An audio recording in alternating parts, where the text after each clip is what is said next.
श्री कृष्ण गोविंद हरे मुरारी, हे नाथ नारायण वासुदेव।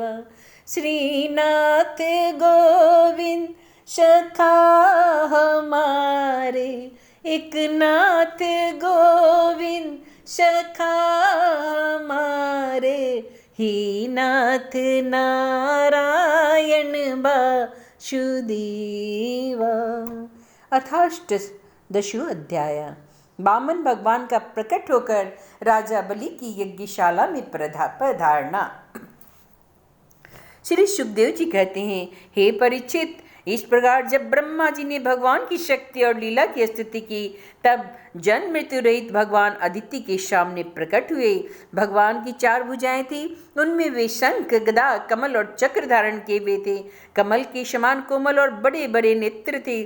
पीतांबर शोभायमान हो रहा था। विशुद्ध श्याम वर्ण का शरीर था। मकराकृति कुंडलों की कांति से मुख कमल की शोभा और भी उल्लासित हो रही थी। वक्षस्थल पर श्री वत्स का चिन्ह, हाथों में कंगन और भुजाओं में बाजूबंद, सिर पर किरीट, कमर में करघनी की लड़ियां और चरणों में सुंदर नुपुर जगमगा रहे थे।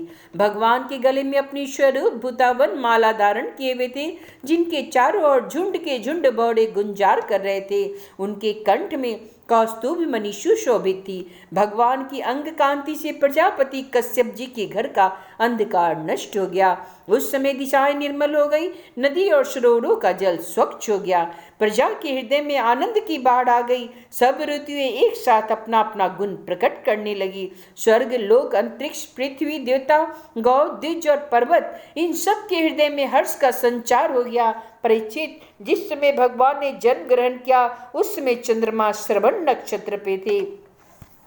भाद्रपद मास के शुक्ल पक्ष की श्रवण नक्षत्र वाली द्वादशी थी। अभिजीत मुहूर्त में भगवान का जन्म हुआ था। सभी नक्षत्र और तारे भगवान के जन्म को मंगलमय में सूचित कर रहे थे। हे परीक्षित, जिस तिथि में भगवान का जन्म हुआ था, उसे विजया द्वादशी कहते हैं। जन्म के समय सूर्य आकाश के मध्य भाग में स्थित थे। भगवान के अवतार के समय शंख, ढोल, मृदंग, डप और नगाड़े आदि बाजे बजने लगे। इस तरह तरह के बाजों और तुरैयों की तुमिल ध्वनि होने लगी। अप्सराएं प्रसन्न होकर नाचने लगी। श्रेष्ठ गंधर्व गाने लगे। मुनि, देवता, मनु, पितर और अग्नि स्तुति करने लगे। सिद्ध, विद्याधर, किम पुरुष, किन्नर, चारण, यक्ष, राक्षस, पक्षी, मुख्य मुख्य नागगण और देवताओं के अनुचरण नाचने, गाने एवं बूढ़ी बूढ़ी प्रशंसा करने लगे तथा उन लोगों ने अदिति के आश्रम को पुष्पों की वर्षा से ढक दिया। जब अदिति ने अपने गर्भ से प्रकट हुए परम पुरुष परमात्मा को देखा, तो वह अत्यंत आश्चर्यचकित और परमानंदित हो गई। प्रजापति कश्यप जी भी भगवान को अपनी योग माया से शरीर धारण किए देख बड़े विस्मित हो गए और कहने लगे, जय हो, हे प्रभु, आपकी जय हो। परीक्षित, भगवान स्वयं अव्यक्त और चित स्वरूप है। उन्होंने जो परम कांति में आभूषण एवं आयुधों से युक्त वह शरीर ग्रहण किया था, उसी शरीर से कश्यप और अदिति के देखते देखते वामन ब्रह्मचारी का रूप धारण कर लिया। ठीक वैसे ही जैसे नट अपना वेश बदल ले। क्यों न हो, भगवान की लीला भी तो अद्भुत ही होती है। भगवान की वामन ब्रह्मचारी के रूप में देखकर महर्षियों को बड़ा आनंद हुआ। उन लोगों ने कश्यप प्रजापति को आगे करके उनकी जातकर्म आदि संस्कार करवाए। जब उनका उपनयन संस्कार होने लगा, तब गायत्री माता के अधिष्ठात्री देवता स्वयं सविता ने उन्हें गायत्री का उपदेश किया। देवगुरु बृहस्पति जी ने यज्ञोपवीत और कश्यप जी ने मेखला दी। पृथ्वी ने कृष्ण मृग का चर्म दिया। वन के स्वामी चंद्रमा ने दंड, माता अदिति ने कौपिन और कटी वस्त्र एवं आकाश के अभिमानी देवता ने वामन वेशधारी भगवान को छत्र दिया। हे परीक्षित, अविनाशी प्रभु को ब्रह्मा जी ने कमंडलू, सप्तऋषियों ने कुश और सरस्वती ने रुद्राक्ष की माला अर्पित की। इस रीति से जब वामन भगवान का उपनयन संस्कार हुआ, तब यक्षराज कुबेर ने उन्हें भिक्षा का पात्र दिया और सती शिरोमणि माँ जगजननी स्वयं भगवती उमा ने उन्हें भिक्षा दी। इस प्रकार जब सब लोगों ने बटु वेशधारी भगवान का सम्मान किया, तब वे ब्रह्मर्षियों से भरी हुई सभा में अपने ब्रह्म तेज के कारण अत्यंत शोभायमान हुए। इसके बाद भगवान ने स्थापित और प्रज्वलित अग्नि का कुशों से पड़ी समूहन और पड़ी अस्तरण करके पूजा की और समिधाओं से हवन किया। परीक्षित, उसी समय भगवान ने सुना कि सब प्रकार की सामग्री से संपन्न यशस्वी बलि भृगुवंशी ब्राह्मणों के आदेशानुसार बहुत से अश्वमेघ यज्ञ कर रहे हैं। तब उन्होंने वहां के लिए यात्रा की। भगवान शक्तियों से युक्त हैं। उनके चलने के समय उनके भार से पृथ्वी पग पग झुकने लगी। नर्मदा नदी के तट पर भृगकृच नाम का एक बड़ा सुंदर स्थान है। वहीं बलि के भृगुवंशी ऋतु श्रेष्ठ यज्ञ का अनुष्ठान करा रहे थे। उन लोगों ने दूर से ही वामन भगवान को देखा तो उन्हें ऐसा जान पड़ा मानो साक्षात सूर्यदेव का उदय हो रहा है।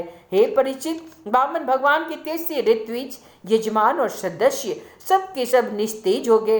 वे लोग सोचने लगे कहीं यज्ञ देखने के लिए सूर्य, अग्नि अथवा सुनत कुमार तो नहीं आ रहे हैं। भृगु के पुत्र शुक्राचार्य आदि अपने शिष्यों के साथ इसी प्रकार अनेकों कल्पनाएं कर ही रहे थे। उसी समय हाथ में छत्र, दंड और जल से भरा कमंडलू लिए हुए वामन भगवान ने अश्वमेघ यज्ञ के मंडप में प्रवेश किया।